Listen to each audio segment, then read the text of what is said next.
3. संविधान की प्रमुख विशेषताएं, salient features of the constitution. भारतीय संविधान तत्वों और मूल भावना की दृष्टि से अद्वितीय है, हालांकि इसके कई तत्व विश्व के विभिन्न संविधानों से उधार लिए गए हैं। भारतीय संविधान के कई ऐसे तत्व हैं जो उसे अन्य देशों के संविधानों से अलग पहचान प्रदान करते हैं।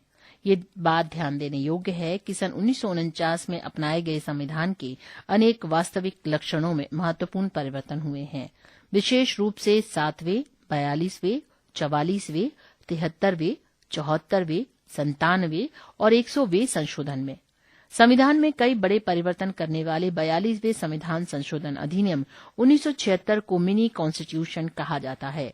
हालांकि केशवानंद भारती मामले 1973 एक टिप्पणी केशवानंद भारती बनाम केरल राज्य 1973 टिप्पणी 1 समाप्त में सर्वोच्च न्यायालय ने व्यवस्था दी थी कि अनुच्छेद 368 के तहत संसद को मिली संवैधानिक शक्ति संविधान के मूल ढांचे को बदलने की अनुमति नहीं देती।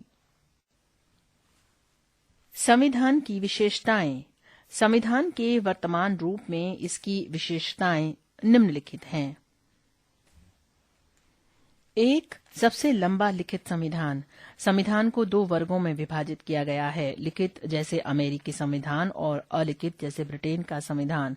भारत का संविधान विश्व का सबसे लंबा लिखित संविधान है। ये बहुत बृहद, समग्र और विस्तृत दस्तावेज है। मूल रूप से 1949 संविधान में एक प्रस्तावना, 295 अनुच्छेद, 22 भागों में विभक्त और 8 अनुसूचियां थीं। वर्तमान में 2019 इसमें एक प्रस्तावना, 770 अनुच्छेद, 25 भागों में विभक्त और 12 अनुसूचियां हैं।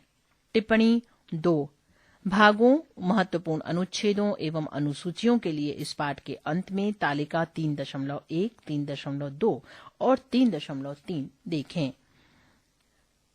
टिप्पणी 2 समाप्त। सन 1951 से हुए विभिन्न संशोधनों ने करीब 20 अनुच्छेद व एक भाग 7 को हटा दिया और इसमें करीब 95 अनुच्छेद, 4 भागों, 4 क, 9 क, 9 ख और 14 क और 4 अनुसूचियां 9, 10, 11, 12 को जोड़ा गया। टिप्पणी 3 अमेरिकी संविधान में मूलतः केवल 7 अनुच्छेद हैं। ऑस्ट्रेलियाई संविधान में 128, चीनी संविधान में 138 और कनाडाई संविधान में 147 अनुच्छेद हैं। टिप्पणी 3 समाप्त। विश्व के किसी अन्य संविधान में इतने अनुच्छेद और अनुसूचियां नहीं हैं। भारत के संविधान को विस्तृत बनाने के पीछे निम्न 4 कारण हैं। अ. भौगोलिक कारण, भारत का विस्तार और विविधता। ब. ऐतिहासिक, इसके उदाहरण के रूप में भारत शासन अधिनियम 1935 के प्रभाव को देखा जा सकता है। ये अधिनियम बहुत विस्तृत था। स. जम्मू कश्मीर को छोड़कर केंद्र और राज्यों के लिए एकल संविधान। टिप्पणी 4 2019 तक जम्मू एवं कश्मीर का अपना संविधान था और इसलिए भारत के संविधान के अनुच्छेद 370 के तहत उसे विशेष दर्जा प्राप्त था। 2019 में राष्ट्रपति के एक आदेश, संविधान जम्मू एवं कश्मीर पर लागू आदेश 2019 द्वारा ये विशेष दर्जा समाप्त कर दिया गया। इस आदेश ने पूर्व के संविधान जम्मू एवं कश्मीर पर लागू आदेश 1954 को अधिक्रमित कर दिया। 2019 के आदेश ने भारत के संविधान के समस्त प्रावधानों को जम्मू एवं कश्मीर राज्य तक विस्तारित कर दिया। हालांकि अनुच्छेद 370 एक पाठ के रूप में भारत के संविधान में मौजूद है। इसके अतिरिक्त जम्मू एवं कश्मीर पुनर्गठन अधिनियम 2019 ने जम्मू एवं कश्मीर राज्य को 2 अलग अलग संघीय क्षेत्रों में विभक्त कर दिया है, जम्मू एवं कश्मीर और लद्दाख। टिप्पणी समाप्त। द. संविधान सभा में कानून विशेषज्ञों का प्रभुत्व। संविधान में न सिर्फ शासन के मौलिक सिद्धांत बल्कि विस्तृत रूप में प्रशासनिक प्रावधान भी विद्यमान हैं। इसके अतिरिक्त अन्य आधुनिक लोकतंत्रों में जिन मामलों को आम विधानों अथवा स्थापित राजनीतिक परिपाटी पर छोड़ दिया गया है, उन्हें भी भारत के संवैधानिक दस्तावेज में शामिल किया गया है। 2. विभिन्न स्रोतों से विहित। भारत के संविधान ने अपने अधिकतर उपबंध विश्व के कई देशों के संविधानों और भारत शासन अधिनियम 1935 के उपबंधों से लिए हैं। टिप्पणी 5 1935 के अधिनियम में से करीब 250 उपबंधों को संविधान में शामिल किया गया है। टिप्पणी घोषणा की थी कि भारत के संविधान का निर्माण विश्व के विभिन्न संविधानों को छानने के बाद किया गया है। टिप्पणी 6 संविधान सभा वाद विवाद खंड 8 पृष्ठ 35 से 38। टिप्पणी समाप्त। संविधान के अन्य प्रावधान कनाडा, ऑस्ट्रेलिया, जर्मनी, यूएसएसआर, अब रूस, फ्रांस, दक्षिण अफ्रीका, जापान इत्यादि देशों के संविधानों से लिए गए हैं। टिप्पणी 8 इस पाठ के अंत में तालिका 3.4 देखें। पृष्ठ संख्या 3.2। भारत के संविधान पर सबसे बड़ा प्रभाव और भौतिक सामग्री का स्रोत भारत सरकार अधिनियम 1935 रहा है। संघीय व्यवस्था, न्यायपालिका, राज्यपालिका, आपातकाल अधिकार, लोक सेवा आयोग और अधिकतर प्रशासनिक विवरण इसी से लिए गए हैं। संविधान के आधे से अधिक प्रावधान या तो 1935 के अधिनियम के समान हैं या फिर इससे मिलते जुलते हैं। टिप्पणी 9 Brij Kishore Sharma, introduction to the constitution of India, 7वां संस्करण 2015 है। PHI लर्निंग प्राइवेट लिमिटेड, पृष्ठ 92। टिप्पणी 9 समाप्त। 3 नम्यता एवं अनम्यता का समन्वय। संविधानों को नम्यता और अनम्यता की दृष्टि से भी वर्गीकृत किया जाता है। कठोर या अनम्य संविधान उसे माना जाता है जिसमें संशोधन करने के लिए विशेष प्रक्रिया की आवश्यकता हो। उदाहरण के लिए अमेरिकी संविधान। लचीला या नम्य संविधान वो कहलाता है जिसमें संशोधन की प्रक्रिया वही हो जैसे किसी आम कानूनों के निर्माण की, जैसे ब्रिटेन का संविधान। भारत का संविधान ना तो लचीला है और ना ही कठोर, बल्कि ये दोनों का मिला जुला रूप है। अनुच्छेद 368 में 2 तरह के संशोधनों का प्रावधान है। कुछ उपबंधों को संसद में विशेष बहुमत से संशोधित किया जा सकता है। उदाहरणार्थ, दोनों सदनों में उपस्थित और मतदान में भाग लेने वाले सदस्यों का 2/3 बहुमत और प्रत्येक सदन में कुल सदस्यों का बहुमत। कुछ अन्य प्रावधानों को संसद की विशेष बहुमत और कुल राज्यों के आधे से अधिक राज्यों के अनुमोदन से ही संशोधित किया जा सकता है। इसके अलावा संविधान के कुछ प्रावधान आम विधायी प्रक्रिया की तरह संसद में सामान्य बहुमत के माध्यम से संशोधित किए जा सकते हैं। उल्लेखनीय है कि ये संशोधन अनुच्छेद 368 के अंतर्गत नहीं आते। 4 एकात्मकता की ओर झुकाव के साथ संघीय व्यवस्था।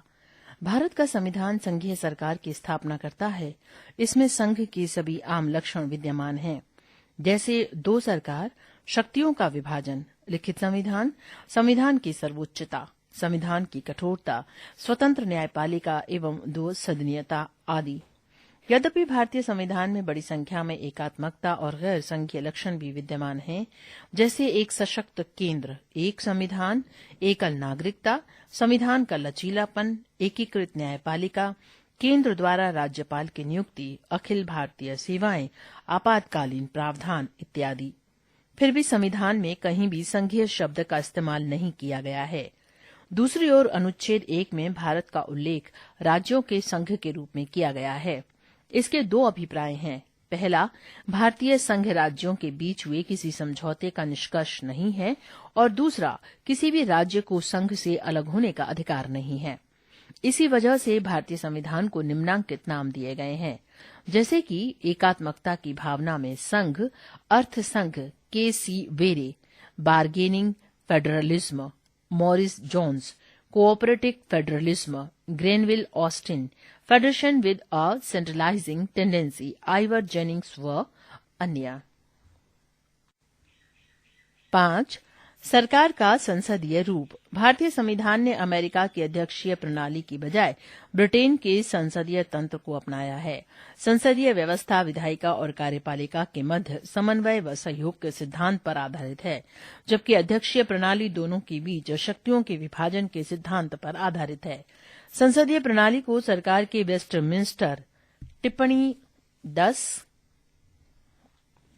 वेस्टमिंस्टर लंदन में एक स्थान है जहां ब्रिटिश संसद है। अक्सर इसका ब्रिटिश संसद के प्रतीक के रूप में इस्तेमाल किया जाता है। टिप्पणी समाप्त। रूप उत्तरदायी सरकार और मंत्रिमंडलीय सरकार के नाम से भी जाना जाता है। संविधान केवल केंद्र में ही नहीं बल्कि राज्य में भी संसदीय प्रणाली की स्थापना करता है। भारत में संसदीय प्रणाली की विशेषताएं निम्नलिखित हैं। 1. वास्तविक व नाममात्र के कार्यपालिका की उपस्थिति। 2. बहुमत वाले दल की सत्ता। 3. विधायिका के समक्ष कार्यपालिका की संयुक्त जवाबदेही। 4. विधायिका में मंत्रियों की सदस्यता। 5. प्रधानमंत्री या मुख्यमंत्री का नेतृत्व। 6. निचले सदन का विघटन, लोकसभा अथवा विधानसभा। हालांकि भारतीय संसदीय प्रणाली बड़े पैमाने पर ब्रिटिश संसदीय प्रणाली पर आधारित है, फिर भी दोनों में कुछ मूलभूत अंतर हैं। उदाहरण के लिए ब्रिटिश संसद की तरह भारतीय संसद संप्रभु नहीं है। इसके अलावा भारत का प्रधान निर्वाचित व्यक्ति होता है, गणतंत्र, जबकि ब्रिटेन में उत्तराधिकारी व्यवस्था है। किसी भी संसदीय व्यवस्था में, चाहे वो भारत की हो अथवा ब्रिटेन की, प्रधानमंत्री की भूमिका अत्यंत महत्वपूर्ण हो गई है। जैसा कि राजनीति के जानकार इसे प्रधानमंत्री या सरकार का नाम देते हैं। 6. संसदीय संप्रभुता एवं न्यायिक सर्वोच्चता में समन्वय। संसद की संप्रभुता का नियम ब्रिटिश संसद से जुड़ा हुआ है, जबकि न्यायपालिका की सर्वोच्चता का सिद्धांत अमेरिका के सर्वोच्च न्यायालय से लिया गया है। जिस प्रकार भारतीय संसदीय प्रणाली ब्रिटिश प्रणाली से भिन्न है, ठीक उसी प्रकार भारत में सर्वोच्च न्यायालय की न्यायिक समीक्षा शक्ति अमेरिकी सर्वोच्च न्यायालय से कम है। ऐसा इसलिए है क्योंकि अमेरिकी संविधान में विधि की नियत प्रक्रिया का प्रावधान है, जबकि भारतीय संविधान में विधि द्वारा स्थापित प्रक्रिया अनुच्छेद 21 का प्रावधान है। पृष्ठ संख्या 3.3।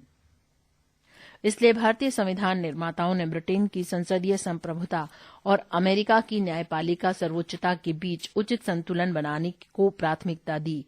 एक ओर जहां सर्वोच्च न्यायालय अपनी न्यायिक समीक्षा की शक्तियों के तहत संसदीय कानूनों को असंवैधानिक घोषित कर सकता है, वहीं दूसरी ओर संसद अपनी संवैधानिक शक्तियों के बल पर संविधान के बड़े भाग को संशोधित कर सकती है। 7. एकीकृत व स्वतंत्र न्यायपालिका। भारतीय संविधान एक ऐसी न्यायपालिका की स्थापना करता है जो अपने आप में एकीकृत होने के साथ साथ स्वतंत्र है। भारत की न्याय व्यवस्था में सर्वोच्च न्यायालय शीर्ष पर है। इसके नीचे राज्य स्तर पर उच्च न्यायालय है। राज्यों में उच्च न्यायालय के नीचे क्रमवार अधीनस्थ न्यायालय हैं, जैसे जिला अदालत व अन्य निचली अदालतें। न्यायालयों का एकल तंत्र केंद्रीय कानूनों के साथ साथ राज्य कानूनों को लागू करता है। हालांकि अमेरिका में संघीय कानूनों को संघीय न्यायपालिका और राज्य कानूनों को राज्य न्यायपालिका लागू करती है। सर्वोच्च न्यायालय संघीय अदालत है। ये शीर्ष न्यायालय है जो नागरिकों के मौलिक अधिकारों की रक्षा की गारंटी देता है और संविधान का संरक्षक है। इसलिए संविधान में इसकी स्वतंत्रता के लिए कई प्रावधान किए गए हैं, जैसे न्यायाधीशों के कार्यकाल की सुरक्षा, न्यायाधीशों के लिए निर्धारित सेवा शर्तें, भारत की संचित निधि से सर्वोच्च न्यायालय के सभी खर्चों का वहन, विधायिका में न्यायाधीशों के कामकाज पर चर्चा पर रोक, सेवानिवृत्ति के बाद अदालत में कामकाज पर रोक, अवमानना के लिए दंड देने की शक्ति, कार्यपालिका से न्यायपालिका को अलग रखना इत्यादि। 8. मौलिक अधिकार।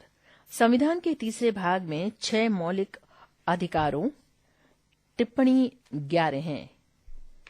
मूलतः संविधान के 7 मूल अधिकारों की व्यवस्था की गई थी, तथापि संपत्ति के अधिकार अनुच्छेद 31 को 44वें संशोधन अधिनियम 1978 के जरिए मूल अधिकारों से हटा दिया गया। इसको संविधान के भाग 12 में अनुच्छेद 300 क के तहत कानूनी अधिकार बना दिया गया। टिप्पणी 11 हैं। समाप्त। ये अधिकार हैं: 1. समानता का अधिकार अनुच्छेद 14 से 18। 2. स्वतंत्रता का अधिकार अनुच्छेद 19 से 22। 3. शोषण के विरुद्ध अधिकार अनुच्छेद 23 से 24। 4. धार्मिक स्वतंत्रता का अधिकार अनुच्छेद 25 से 28। 5. सांस्कृतिक व शिक्षा का अधिकार अनुच्छेद 29 से 30। 6. संवैधानिक उपचारों का अधिकार अनुच्छेद 32। मौलिक अधिकार का उद्देश्य वस्तुतः राजनीतिक लोकतंत्र की भावना को प्रोत्साहन देना है। ये कार्यपालिका और विधायिका के मनमाने कानूनों पर निरोधक की तरह काम करते हैं। उल्लंघन की स्थिति में इन्हें न्यायालय के माध्यम से लागू किया जा सकता है। जिस व्यक्ति के मौलिक अधिकार का हनन हुआ है, वो सीधे सर्वोच्च न्यायालय की शरण में जा सकता है। जो अधिकारों की रक्षा के लिए बंदी, प्रत्यक्षीकरण, परमादेश, प्रतिषेध, अधिकार, पृच्छा व उत्प्रेषण जैसे अभिलेख या रिट जारी कर सकता है। हालांकि मौलिक अधिकार कुछ सीमाओं के दायरे में आते हैं, लेकिन ये अपरिवर्तनीय भी नहीं है। संसद इन्हें संविधान संशोधन अधिनियम के माध्यम से समाप्त कर सकती है अथवा इनमें कटौती भी कर सकती है। अनुच्छेद 20-21 द्वारा प्रदत्त अधिकारी को छोड़कर राष्ट्रीय आपातकाल के दौरान इन्हें स्थगित किया जा सकता है। 9. राज्य के नीति निदेशक सिद्धांत। Doctor B R. अम्बेडकर के अनुसार राज्य के नीति निदेशक सिद्धांत भारतीय संविधान की अनूठी विशेषता है। इनका उल्लेख संविधान के चौथे भाग में किया गया है।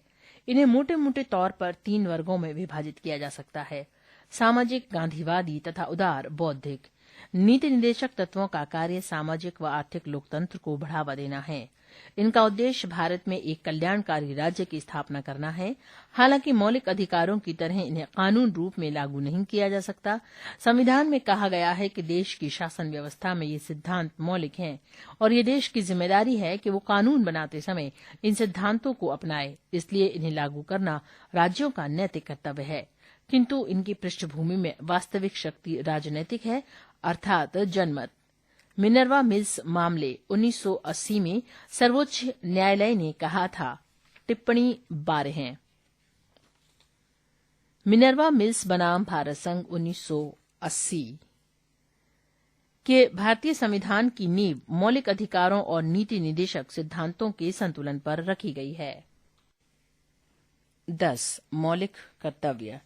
मूल संविधान में मौलिक कर्तव्यों का उल्लेख नहीं किया गया है। इन्हें स्वर्ण सिंह समिति की सिफारिश के आधार पर 1976 के 42वें संविधान संशोधन के माध्यम से आंतरिक आपातकाल 1975-77 के दौरान शामिल किया गया था।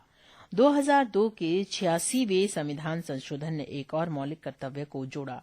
संविधान के 4A भाग में मौलिक कर्तव्यों का जिक्र किया गया है, जिसमें केवल एक अनुच्छेद 51 क है। इसके तहत प्रत्येक भारतीय का ये कर्तव्य होगा कि वो संविधान, राष्ट्रध्वज और राष्ट्रगान का आदर करे, राष्ट्र की संप्रभुता, एकता और अखंडता की रक्षा करे, हमारी मिश्रित संस्कृति की समृद्ध धरोहर का अनुरक्षण करे, सभी लोगों में आपसी भाईचारे की भावना का विकास करें, इत्यादि। पृष्ठ संख्या 3.4। मौलिक कर्तव्य नागरिकों को ये याद दिलाते हैं कि अपने अधिकारों का इस्तेमाल करते समय उन्हें याद रखना चाहिए कि उन्हें अपने समाज, देश व अन्य नागरिकों के प्रति कुछ जिम्मेदारियों का निर्वाह भी करना है। नीति निदेशक तत्वों की तरह कर्तव्यों को भी कानून रूप में लागू नहीं किया जा सकता। 11. एक धर्मनिरपेक्ष राज्य। भारत का संविधान धर्म निरपेक्ष है, इसलिए ये किसी धर्म विशेष को भारत के धर्म के तौर पर मान्यता नहीं देता। संविधान के निम्नलिखित प्रावधान भारत के धर्मनिरपेक्ष लक्षणों को दर्शाते हैं। 1. वर्ष 1976 के 42वें संविधान संशोधन द्वारा संविधान की प्रस्तावना में धर्मनिरपेक्ष शब्द को जोड़ा गया। 2. प्रस्तावना हर भारतीय नागरिक की आस्था, पूजा, अर्चना व विश्वास की स्वतंत्रता की रक्षा करती है। 3. किसी भी व्यक्ति को कानून के समक्ष समान समझा जाएगा और उसे कानून की समान सुरक्षा प्रदान की जाएगी। अनुच्छेद 14 है। 4. धर्म के नाम पर किसी प्रकार का भेदभाव नहीं किया जाएगा। अनुच्छेद 15 है। 5. सार्वजनिक सेवाओं में सभी नागरिकों को समान अवसर दिए जाएंगे। अनुच्छेद 16 है। 6. हर व्यक्ति को किसी भी धर्म को अपनाने व उसके अनुसार पूजा अर्चना करने का समान अधिकार है। अनुच्छेद 25। 7. हर धार्मिक समूह अथवा इसके किसी हिस्से को अपने धार्मिक मामलों के प्रबंधन का अधिकार है। अनुच्छेद 26। 8. किसी भी व्यक्ति को किसी भी धर्म विशेष के प्रचार के लिए किसी प्रकार का कर देने के लिए बाध्य नहीं किया जाएगा। अनुच्छेद 27। 9. किसी भी सरकारी शैक्षिक संस्थान में किसी प्रकार के धार्मिक निर्देश नहीं दिए जाएंगे। अनुच्छेद 28। 10. नागरिकों के किसी भी वर्ग को अपनी भाषा, लिपि अथवा संस्कृति को संरक्षित रखने का अधिकार है। अनुच्छेद 29। 11. अल्पसंख्यकों को अपनी पसंद के शैक्षिक संस्थानों की स्थापना करने और उन्हें संचालित करने का अधिकार है। अनुच्छेद 30। 12. राज्य सभी नागरिकों के लिए समान नागरिक संहिता बनाने के लिए प्रयास करेगा। अनुच्छेद 44। धर्मनिरपेक्ष की पश्चिमी अवधारणा धर्म यानी चर्च और राज यानी राजनीति के बीच पूर्ण अलगाव रखती है। धर्मनिरपेक्षता की ये नकारात्मक अवधारणा भारतीय परिवेश में लागू नहीं हो सकती, क्योंकि यहाँ का समाज बहुधर्मवादी है। इसलिए भारतीय संविधान में सभी धर्मों को समान आदर अथवा सभी धर्मों की समान रूप से रक्षा करते हुए धर्मनिरपेक्षता के सकारात्मक पहलू को शामिल किया गया है। इसके अलावा संविधान ने विधायिका में धर्म के आधार पर कुर्सी का आरक्षण देने वाले पुराने धर्म आधारित प्रतिनिधित्व को भी समाप्त कर दिया है। टिप्पणी 13 है। 1909, 1919 और 1935 अधिनियमों ने सामुदायिक प्रतिनिधित्व की व्यवस्था की। टिप्पणी समाप्त। हालांकि संविधान अनुसूचित जाति और जनजाति को उचित प्रतिनिधित्व प्रदान करने के लिए अस्थायी आरक्षण प्रदान करता है। 12 है। सार्वभौम वयस्क मताधिकार। भारतीय संविधान द्वारा राज्य विधानसभाओं और लोकसभा के चुनाव के आधार स्वरूप सार्वभौम वयस्क मताधिकार को अपनाया गया है। हर वो व्यक्ति जिसकी उम्र कम से कम 18 वर्ष है, उसे धर्म, जाति, लिंग, साक्षरता अथवा संपदा इत्यादि के आधार पर कोई भेदभाव किए बिना मतदान करने का अधिकार है। वर्ष 1989 में 61वें संविधान संशोधन अधिनियम 1988 के द्वारा मतदान करने की उम्र को 21 वर्ष से घटाकर 18 वर्ष कर दिया गया था। देश के वृहद आकार, जनसंख्या, उच्च गरीबी, सामाजिक असमानता, अशिक्षा आदि को देखते हुए संविधान निर्माताओं द्वारा सार्वभौम वयस्क मताधिकार को संविधान में शामिल करना एक साहसिक व सराहनीय प्रयोग था। टिप्पणी 14 है। यहां तक कि पश्चिमी देशों में मताधिकार को धीरे धीरे विस्तार रूप दिया जाता है।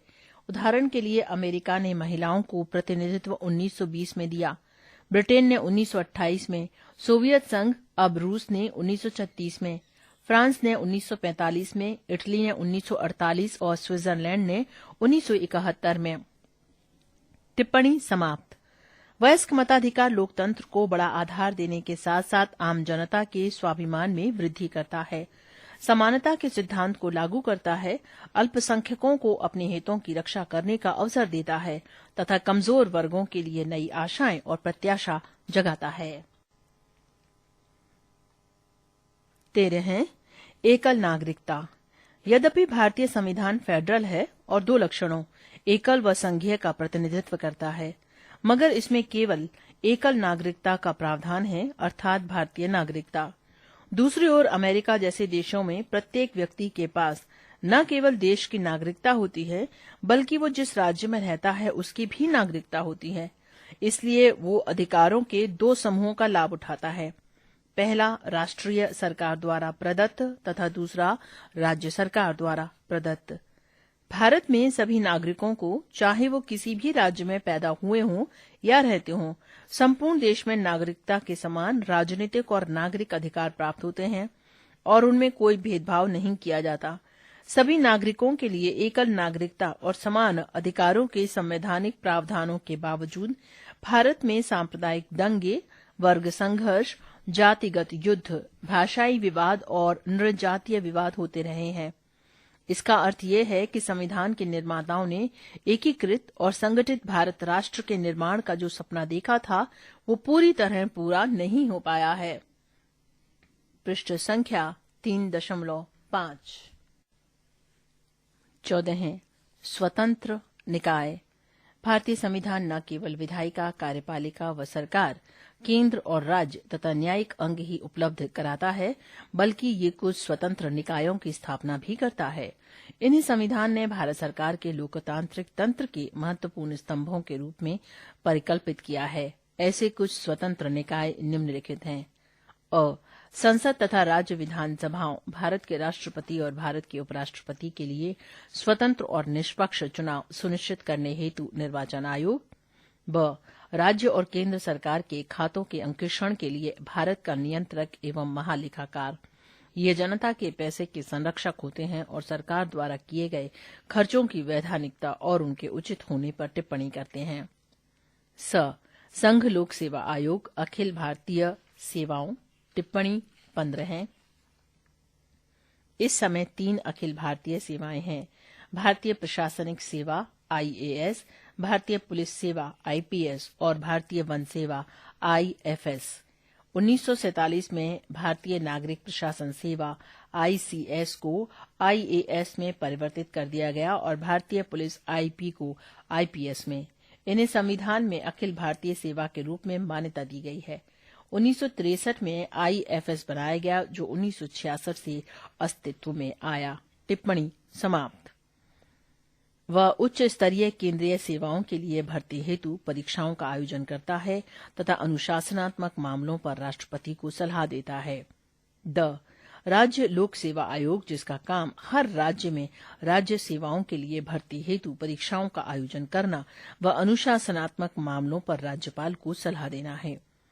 विभिन्न प्रावधानों यथा कार्यकाल की सुरक्षा, निर्धारित सेवा शर्तें, भारत की संचित निधि पर भारित विभिन्न व्यय आदि के माध्यम से संविधान इन निकायों की स्वतंत्रता सुनिश्चित करता है।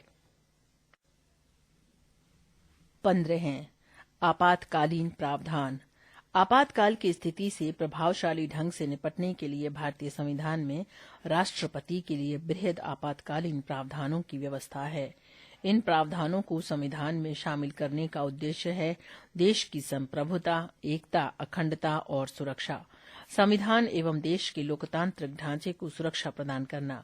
संविधान में 3 प्रकार के आपातकाल की विवेचना की गई है। 1 राष्ट्रीय आपातकाल, युद्ध, आक्रमण अथवा सशस्त्र विद्रोहों से पैदा हुई राष्ट्रीय अशांति की अवस्था। टिप्पणी 16 44वें संविधान संशोधन अधिनियम 1978 ने मूल उक्ति आंतरिक उपद्रव को सशस्त्र विद्रोह कहा गया। टिप्पणी 16 समाप्त। अनुच्छेद 352। 2 राज्य में आपातकाल, राष्ट्रपति शासन, राज्यों में संवैधानिक तंत्र की असफलता, अनुच्छेद 356 या केंद्र के निर्देशों का अनुपालन करने में असफलता, अनुच्छेद 365। 3 वित्तीय आपातकाल, भारत की वित्तीय स्थिरता या प्रत्यय संकट में हो, अनुच्छेद 360। आपातकाल के दौरान देश की पूरी सत्ता केंद्र सरकार के हाथों में आ जाती है और राज्य केंद्र के नियंत्रण में चले जाते हैं। इसे संविधान में संशोधन किए बगैर देश का ढांचा संघीय से एकात्मक हो जाता है। राजनीतिक तंत्र का संघीय सामान्य परिस्थितियों के दौरान से एकात्मक आपातकाल के दौरान में परिवर्तित होना भारतीय संविधान की एक अद्वितीय विशेषता है। 16 त्रिस्तरीय सरकार।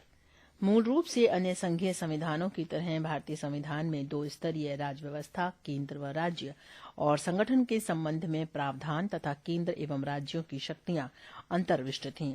बाद में वर्ष 1992 में 73वें एवं 74वें संविधान संशोधन ने 3 स्तरीय या स्थानीय सरकार का प्रावधान किया गया, जो विश्व के किसी और संविधान में नहीं है। संविधान में एक नए भाग 9वें एवं नई अनुसूची 11वीं जोड़कर वर्ष 1992 के 73वें संविधान संशोधन के माध्यम से पंचायतों को संवैधानिक मान्यता प्रदान की गई। इसमें एक नया भाग 9 जोड़ा गया। टिप्पणी 17 संविधान के भाग 9 के द्वारा प्रत्येक राज्य में त्रिस्तरीय पंचायती राज व्यवस्था की स्थापना की गई। ये 3 स्तर थे: ग्राम, मध्य एवं जिला पंचायत। टिप्पणी 17 समाप्त। इसी प्रकार से 74वें संविधान संशोधन विधेयक 1992 ने एक नए भाग 9A टिप्पणी 18 संविधान का भाग 9 क प्रत्येक राज्य में 3 प्रकार के नगर पालिकाओं की व्यवस्था करता है। ये हैं संक्रमणशील क्षेत्रों के लिए नगर पंचायत, छोटे शहरी क्षेत्रों के लिए नगर परिषद और वृहद शहरी क्षेत्रों के लिए नगर निगम। टिप्पणी समाप्त। तथा नई अनुसूची 12वीं को जोड़कर नगर पालिकाओं कोष्ठक में शहरी स्थानीय सरकारें कोष्ठक बंद को संवैधानिक मान्यता प्रदान की। 17 सहकारी समितियां। 57वां संविधान संशोधन अधिनियम 2011 ने सहकारी समितियों को संवैधानिक दर्जा और संरक्षण प्रदान किया। इस संदर्भ में इसने निम्न 3 परिवर्तन संविधान में किए। 1. इसने सहकारी समिति गठित करने के अधिकार को मौलिक अधिकार बना दिया, अनुच्छेद 19। 2. इसने एक नया राज्य का नीति निदेशक तत्व जोड़ा सहकारी समितियों को प्रोत्साहन देने के लिए, अनुच्छेद 243 ठ। 3. इसने संविधान में एक नया भाग 9B जोड़ा। सहकारी समितियां द कोऑपरेटिव सोसाइटीज शीर्षक से अनुच्छेद 243 ZH से लेकर 243 ZT तक। नया भाग 9B के अंतर्गत अनेक ऐसे प्रावधानों के द्वारा सुनिश्चित किया गया है कि देश भर में सहकारी समितियां लोकतांत्रिक, व्यावसायिक, स्वायत्त ढंग से तथा आर्थिक मजबूती के साथ कार्य करें।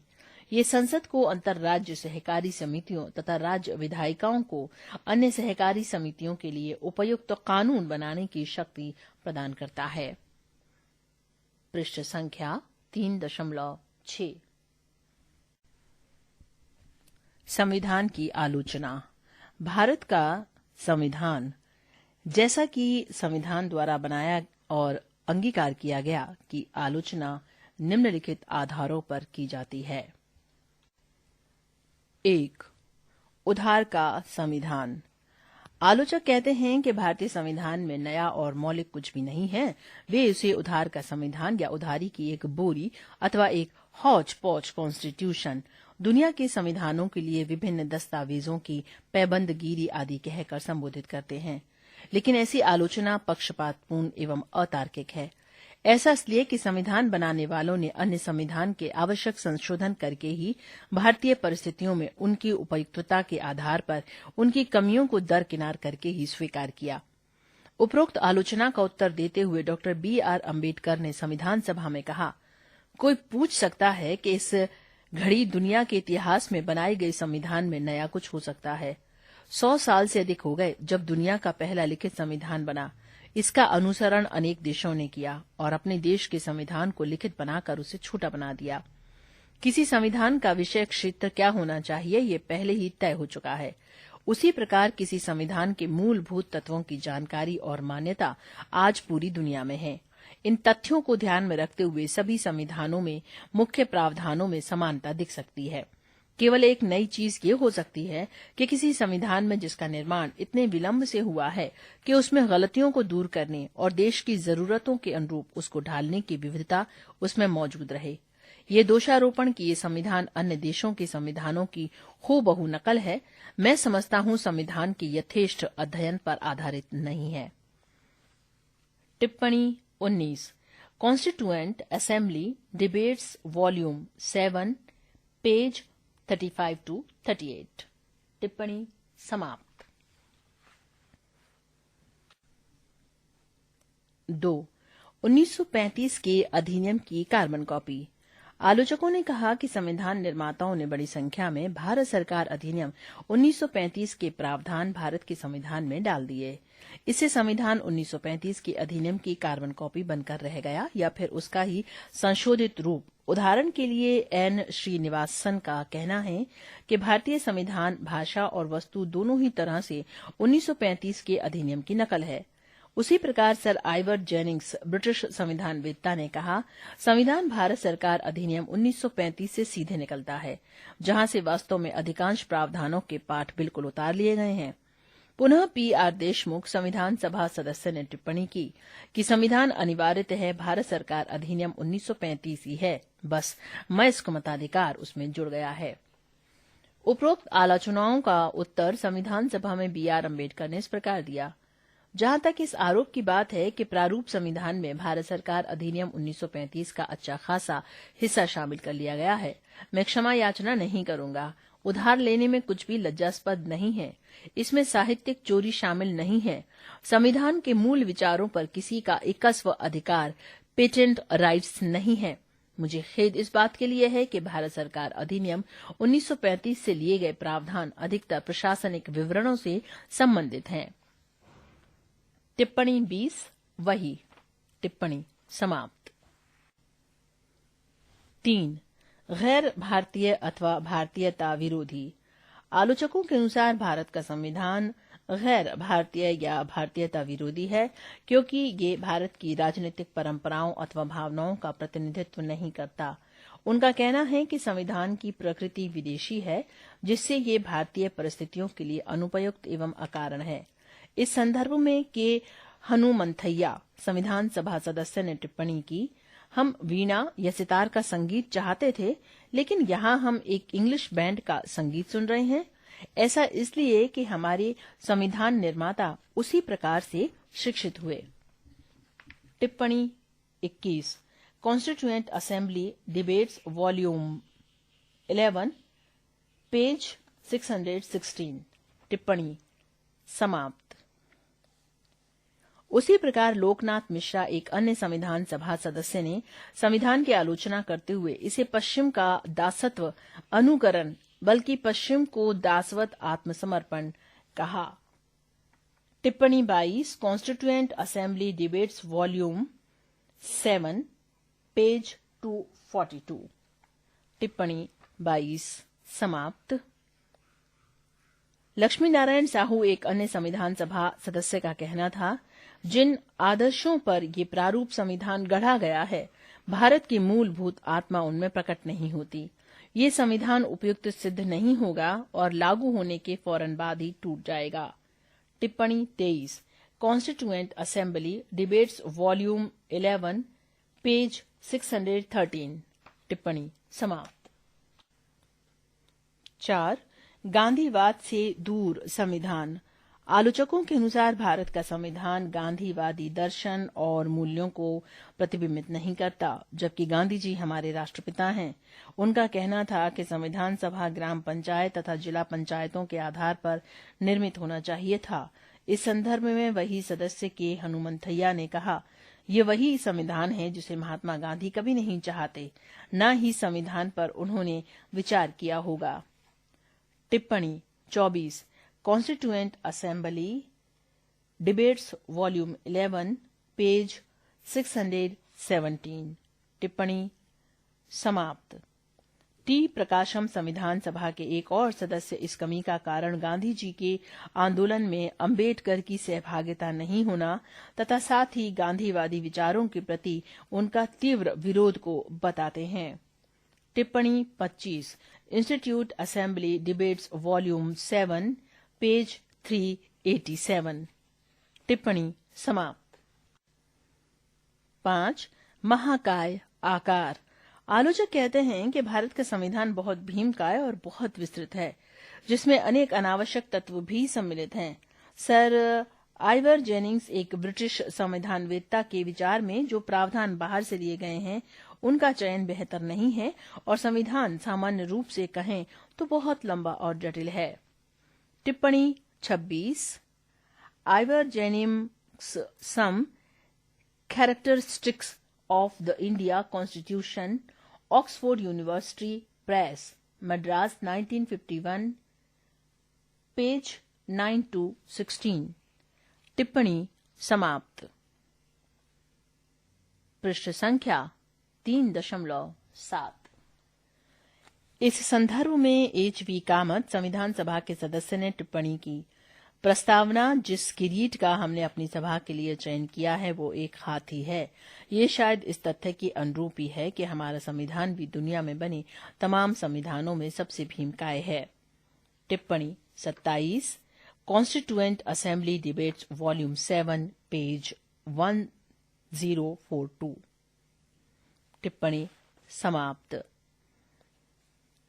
उन्होंने ये भी कहा, मुझे विश्वास है सदन इस पर सहमत नहीं होगा कि हमने एक हाथीनुमा संविधान बनाया है। टिप्पणी 28 इंस्टीट्यूएंट असेंबली डिबेट्स वॉल्यूम 8 पेज 127। टिप्पणी समाप्त। 6 वकीलों का स्वर्ग। आलोचकों के अनुसार भारत का संविधान अत्यंत विधिवादितापूर्ण तथा बहुत जटिल है। उनके विचार में जिस कानूनी भाषा और मुहावरों को शामिल किया गया है उनके चलते संविधान एक जटिल दस्तावेज बन गया है। वहीं सर आइवर जेनिंग्स इसे वकीलों का स्वर्ग कहते हैं। इस संदर्भ में एच के माहेश्वरी संविधान सभा के सदस्य का कहना था, प्रारूप लोगों को अधिक मुकदमेबाज बनाता है। वे अदालतों की ओर अधिक उन्मुख होंगे, वे कम सत्यनिष्ठ होंगे और सत्य और अहिंसा के तरीकों का पालन भी नहीं करेंगे। यदि मैं ऐसा कह सकूं तो ये प्रारूप वास्तव में वकीलों का स्वर्ग है। ये वाद या मुकदमों की व्यापक संभावना खोलता है और हमारे योग्य और बुद्धिमान वकीलों के हाथ में बहुत सारा काम देने वाला है। टिप्पणी 29, institute assembly debates volume 7 page 293। टिप्पणी समाप्त। उसी प्रकार संविधान सभा के एक अन्य सदस्य PR देशमुख ने कहा, मैं ये कहना चाहूंगा कि सदन के समक्ष डॉक्टर अंबेडकर ने जो अनुच्छेदों का प्रारूप प्रस्तुत किया है, मेरी समझ से अत्यंत भारी भरकम है। जैसा कि एक भारी भरकम जिल्द वाला विधि ग्रंथ हो, संविधान से संबंधित कोई दस्तावेज इतना अधिक अनावश्यक विस्तार तथा शब्दाडंबर का इस्तेमाल नहीं करता। शायद उनके लिए ऐसे दस्तावेज को तैयार करना कठिन था, जिसे मेरी समझ से एक विधि ग्रंथ नहीं बल्कि एक सामाजिक राजनीतिक दस्तावेज होना था, एक जीवंत स्पंदन युक्त जीवनदायी दस्तावेज। लेकिन हमारा दुर्भाग्य कि ऐसा नहीं हुआ और हम शब्दों और शब्दों से लद गए हैं जिन्हें बहुत आसानी से हटाया जा सकता था। टिप्पणी 30, constituent assembly debates volume 9 page 613। टिप्पणी समाप्त।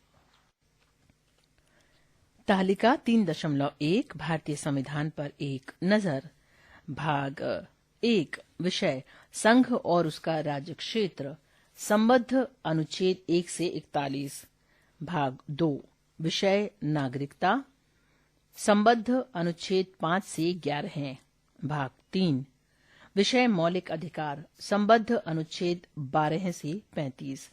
भाग 4, राज्य की नीति के निदेशक तत्व, 36 से 51। 4A, मौलिक कर्तव्य, 51 क। 5, संघ सरकार, 52 से 151। अध्याय 1, कार्यपालिका, 52 से 78। अध्याय 2, संसद, 79 से 122। अध्याय 3, राष्ट्रपति की विधायी शक्तियां, 123। अध्याय 4, संघ की न्यायपालिका, 124 से 147। अध्याय 5, भारत का नियंत्रक एवं महालेखा परीक्षक, 148 से 151। भाग 6, विषय राज्य सरकारें, संबद्ध अनुच्छेद 152। अध्याय 1, साधारण, 152 से 237। अध्याय 2, कार्यपालिका, 153 से 167। अध्याय 3, राज्य का विधानमंडल, 168 से 212 है। अध्याय 4, राज्यपाल की विधायी शक्तियां, संबद्ध अनुच्छेद 213 है। अध्याय 5, राज्यों के उच्च न्यायालय, संबद्ध अनुच्छेद 214 से 232। अध्याय 6, अधीनस्थ न्यायालय, संबद्ध अनुच्छेद 233 से 237। भाग 7, विषय राज्यों से संबंधित पहली अनुसूची का खंड ख निरस्त, संबद्ध अनुच्छेद 238 निरस्त। 8, संघ राज्य क्षेत्र, 239 से 242। 9, पंचायतें, 243 से 243 ण। 9 क, नगर पालिकाएं, 243 त से 243 छ। पृष्ठ संख्या 3.8। भाग 9 ख, विषय सहकारी समितियां, संबद्ध अनुच्छेद 243 Z H से 243 Z T। भाग 9, विषय अनुसूचित और जनजातीय क्षेत्र, अनुच्छेद 244 से 244 क। भाग 11 है, विषय संघ और राज्यों के बीच संबंध, 245 से 263। अध्याय 1, विधायी संबंध, 245 से 255। अध्याय 2, प्रशासनिक संबंध, 256 से 263। भाग 12 है, सहकारी समितियां, वित्त, संपत्ति, समुदाय और वाद, अनुच्छेद 264 से 300A। अध्याय 1, वित्त, 264 से 291। अध्याय 2, ऋण लेना, 292 से 293। अध्याय 3, संपत्ति, समुदाय, अधिकार, बाध्यताएं और वाद, 294 से 300। अध्याय 4, संपत्ति का अधिकार, 300 क। भाग 13 है, विषय भारत के राज्य क्षेत्र के भीतर व्यापार, वाणिज्य एवं समागम, अनुच्छेद 301 से 307। भाग 14 है, विषय संघ और राज्यों के अधीन सेवाएं, संबद्ध अनुच्छेद 308 से 323। अध्याय 1 सेवाएं 308 से 314 है। अध्याय 2 लोक सेवा आयोग 315 से 323। भाग 14 क विषय अधिकरण संबद्ध अनुच्छेद 323 क से 323 ख। भाग 15 है विषय निर्वाचन संबद्ध अनुच्छेद 324 से 329 क।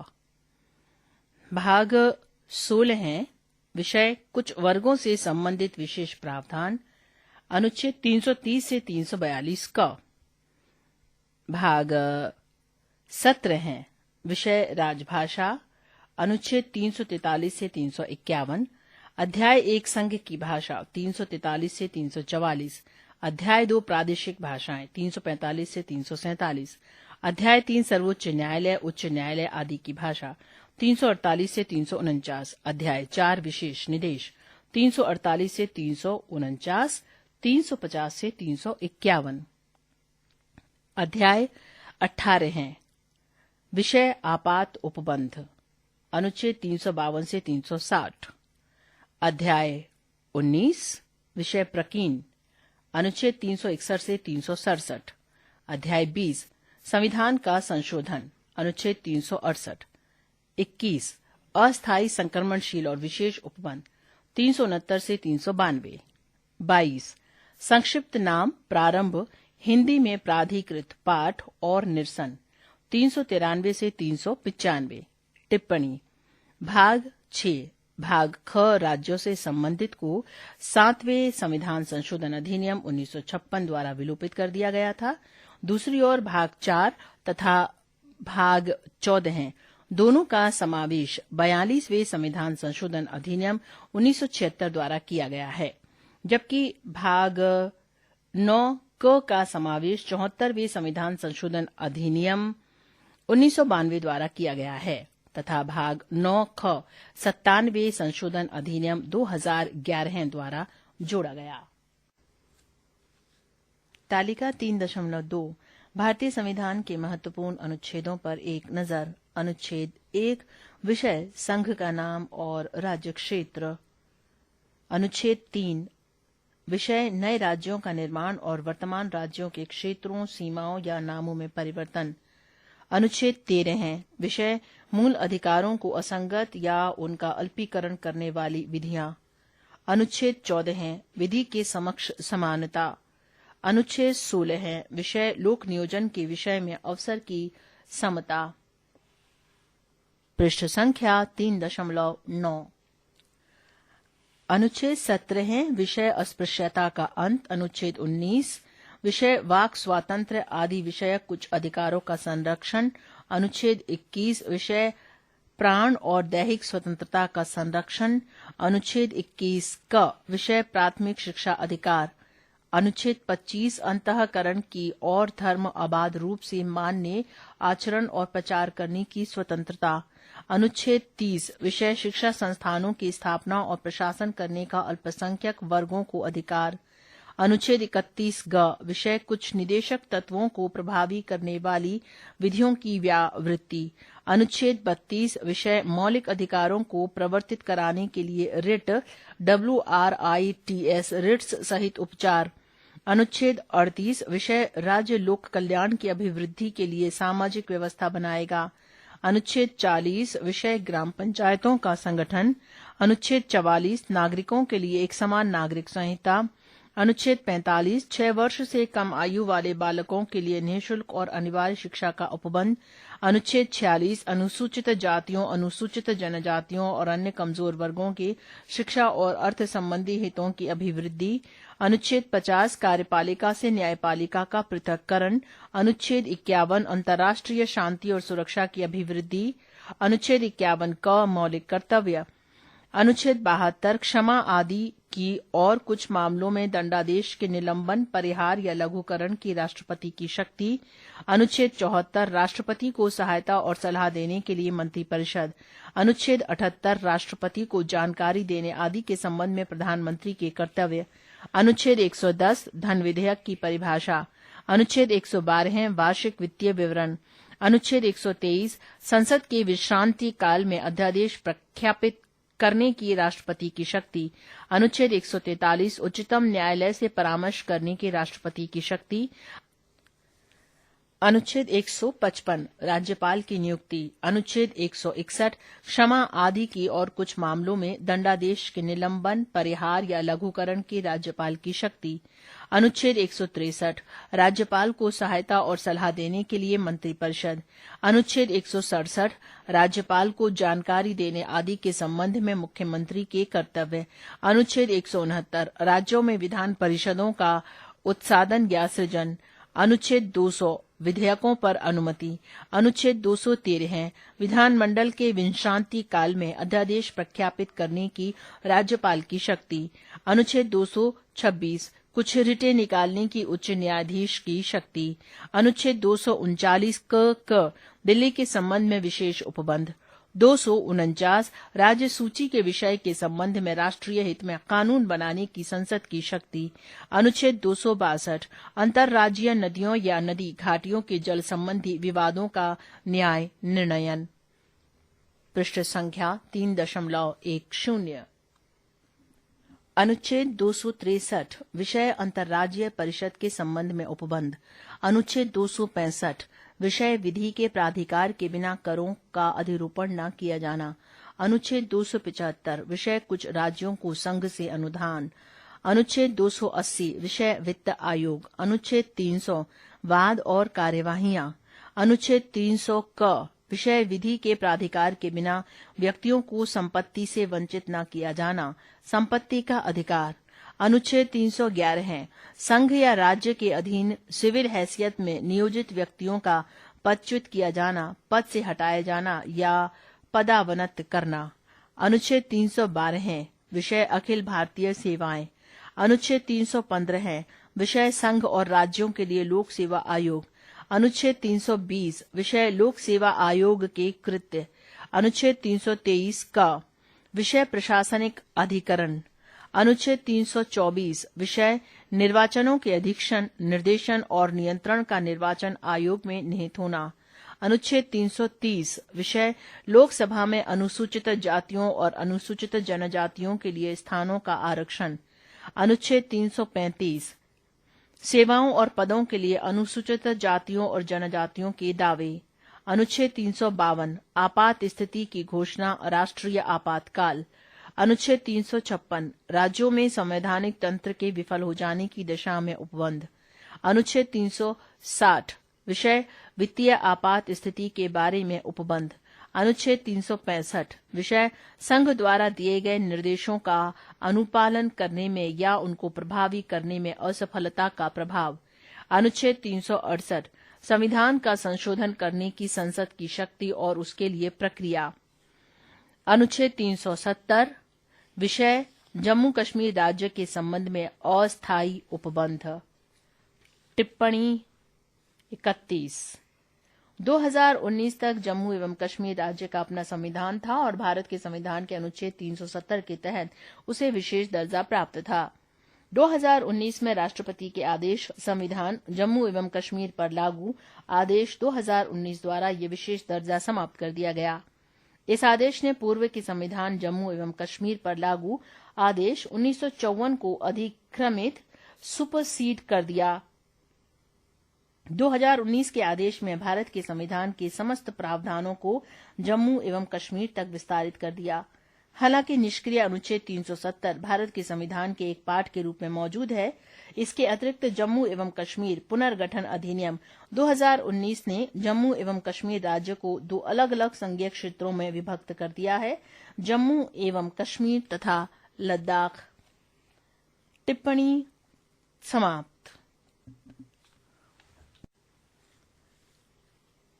तालिका 3.3 संविधान की अनुसूचियों पर एक नजर। क्रम संख्या प्रथम अनुसूची। विषय 1 राज्यों के नाम एवं उनके न्यायिक क्षेत्र संबंध अनुच्छेद 1 एवं 4। 2 संघ राज्य क्षेत्रों के नाम और उनकी सीमाएं। दूसरी अनुसूची। विषय परिलब्धियों पर भत्ते, विशेषाधिकार और इससे संबंधित प्रावधान 59, 65, 75, 97, 125, 148, 158, 164, 186 एवं 221।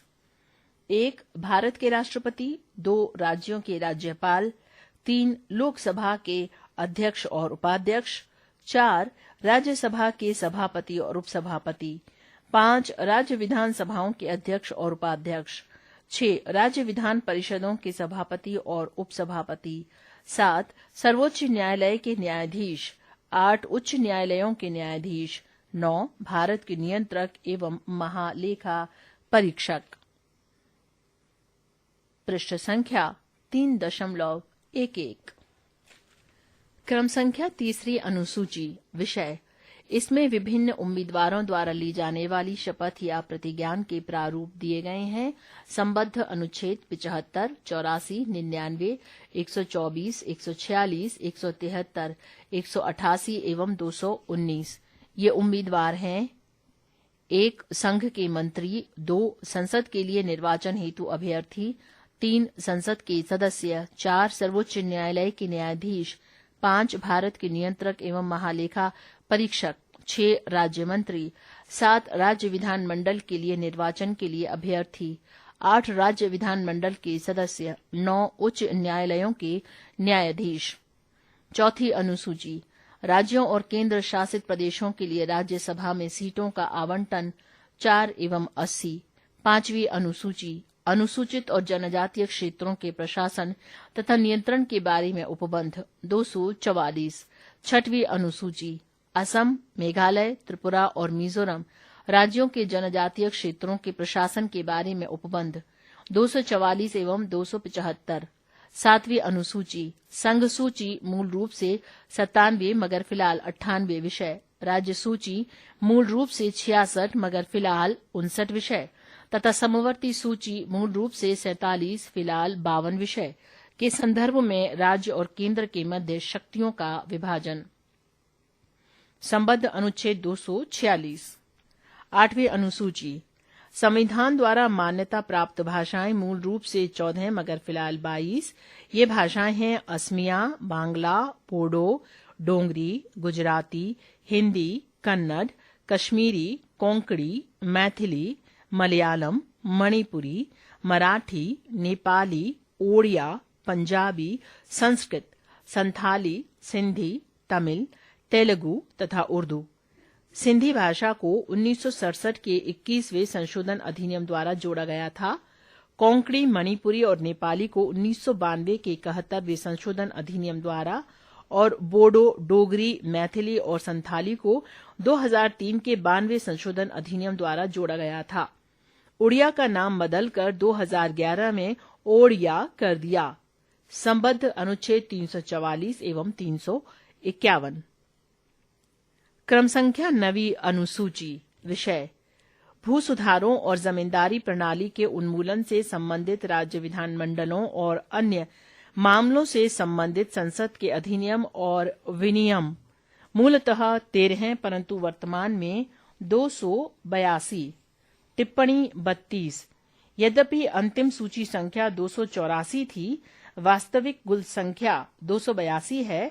ऐसा इसलिए क्योंकि 3 प्रविष्टियों 87, 92 और 130 का विलोप और एक नई संख्या 257 को शामिल किया गया है। टिप्पणी समाप्त। अनुच्छेद 31 ख। इस अनुसूची को पहले संशोधन 1951 द्वारा मूल अधिकारों के उल्लंघन के आधार पर न्यायिक संवीक्षा से इसमें सम्मिलित कानूनों से इसे बचाने के लिए जोड़ा गया था। तथापि वर्ष 2007 में उच्चतम न्यायालय ने निर्णय दिया कि इस अनुसूची में 24 अप्रैल 1975 के बाद सम्मिलित कानूनों की न्यायिक समीक्षा की जा सकती है। 10वीं अनुसूची। दल बदल के आधार पर संसद और विधानसभा के सदस्यों की निरर्हता के बारे में उपबंध। इस अनुसूची को 52वें संविधान संशोधन अधिनियम 1985 द्वारा जोड़ा गया। इसे दल परिवर्तन रोधी कानून भी कहा जाता है। अनुच्छेद 102 एवं 191। क्रम संख्या 11वीं अनुसूची। विषय: पंचायत की शक्तियां, प्राधिकार व जिम्मेदारियां। इसमें 29 विषय हैं। इस अनुसूची की 73वें संविधान संशोधन अधिनियम 1992 द्वारा जोड़ा गया। अनुच्छेद 243(6) 12वीं अनुसूची नगर पालिकाओं की शक्तियां, प्राधिकार व जिम्मेदारियां। इसमें 18 विषय हैं। इस अनुसूची को 74वें संविधान संशोधन अधिनियम 1992 द्वारा जोड़ा गया। अनुच्छेद 243(ब) पृष्ठ संख्या 3.12। तालिका 3.4 संविधान के स्रोत एक नजर में। क्रम संख्या 1। स्रोत भारत शासन अधिनियम 1935। ली गई विशेषताएं संघीय तंत्र, राज्यपाल का कार्यालय, न्यायपालिका, लोक सेवा आयोग, आपातकालीन उपबंध व प्रशासनिक विवरण। क्रम संख्या 2। स्रोत ब्रिटेन का संविधान। ली गई विशेषताएं संसदीय शासन, विधि का शासन, विधायी प्रक्रिया, एकल नागरिकता, मंत्रिमंडल प्रणाली, परमाधिकार लेख, संसदीय विशेषाधिकार और द्वैसदनवाद। क्रम संख्या 3। स्रोत संयुक्त राज्य अमेरिका का संविधान। ली गई विशेषताएं मूल अधिकार, न्यायपालिका की स्वतंत्रता, न्यायिक पुनरावलोकन का सिद्धांत, उपराष्ट्रपति का पद, उच्चतम न्यायालय और उच्च न्यायालय के न्यायाधीशों का पद से हटाया जाना और राष्ट्रपति पर महाभियोग। क्रम संख्या 4। स्रोत आयरलैंड का संविधान। ली गई विशेषताएं राज्य के नीति निदेशक सिद्धांत, राष्ट्रपति की निर्वाचन पद्धति और राज्यसभा के लिए सदस्यों का नामांकन। क्रम संख्या 5। स्रोत कनाडा का संविधान। ली गई विशेषताएं सशक्त केंद्र के साथ संघीय व्यवस्था, अवशिष्ट शक्तियों का केंद्र में निहित होना, केंद्र द्वारा राज्य के राज्यपालों की नियुक्ति और उच्चतम न्यायालयों का परामर्शी न्याय निर्णयन। क्रम संख्या 6। स्रोत ऑस्ट्रेलिया का संविधान। ली गई विशेषताएं समवर्ती सूची, व्यापार, वाणिज्य और समागम की स्वतंत्रता और संसद के दोनों सदनों की संयुक्त बैठक। क्रम संख्या 7। स्रोत जर्मनी का वाइमर संविधान। ली गई विशेषताएं आपातकाल के समय मूल अधिकारों का स्थगन। क्रम संख्या 8। स्रोत सोवियत संघ पूर्ववर्ती का संविधान। ली गई विशेषताएं मूल कर्तव्य और प्रस्तावना में न्याय, सामाजिक, आर्थिक एवं राजनीतिक का आदर्श। क्रम संख्या 9। स्रोत फ्रांस का संविधान। ली गई विशेषताएं गणतंत्रात्मक और प्रस्तावना में स्वतंत्रता, समता और बंधुता के आदर्श। क्रम संख्या 10। स्रोत दक्षिणी अफ्रीका का संविधान। ली गई विशेषताएं संविधान में संशोधन की प्रक्रिया और राज्यसभा के सदस्यों का निर्वाचन। क्रम संख्या 11 है जापान का संविधान। ली गई विशेषताएं विधि द्वारा स्थापित प्रक्रिया। पृष्ठ संख्या 3.13।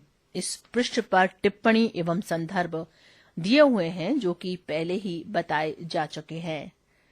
पृष्ठ संख्या 3.14 जो कि खाली है। पृष्ठ संख्या 3.15।